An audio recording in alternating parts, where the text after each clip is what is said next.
Толстойға хат. Иосиф Мадзини. Баланы қайтып тәрбиелеуге болады, деп Толстой мен Иосиф Мадзини жиі толғанады екен.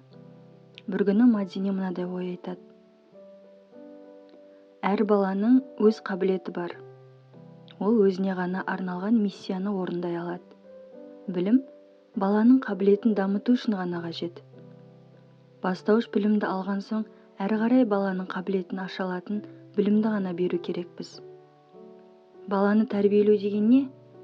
Баланың бойында әуелден бар құндылығын не қабілетін тәрбиелеп шығару деген сөз. Ал білім қосымша құндылық ретінде егіледі. Бірақ әуелден бар құндылық пен қосымша егілетін құндылық бір-бірімен қабыса алатындай болсын. Бала тәрбиелегенде көп ата-ана бір нәрсені ескермейді. Баламен әңгімелескенде мұны 3 сұрақты жиі толғасын.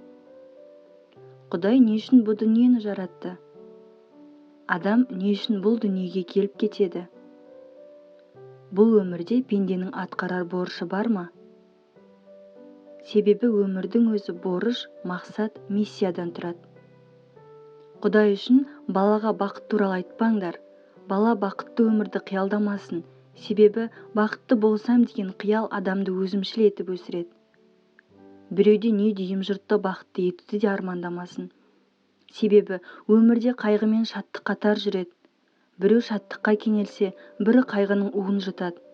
Бәрін бірдей бақытты ету адамның қолынан келмейді. Мұндай арманның ең қауіптісі, бала осыны бір күні түсінгенде қоғамға немқұрайлы болып шыға келеді. Балаға былай деп үйретіңдер.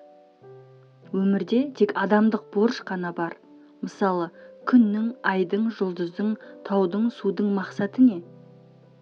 Адамның қызметіне жарау. Бала осыдан ғибрат алсын. Ол да адамның қажетіне жарауға даяр болсын. Сол сәтте ғана ол шаттыққа кенеле алады.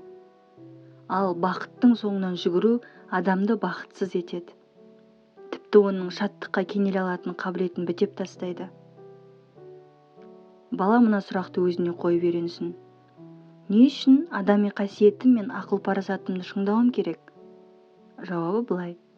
Өзге адамдардың адами қасиеті мен парасатын шыңдау үшін сен алдымен өзіңнің адами қасиетіңді жетілдіруге тиіссің.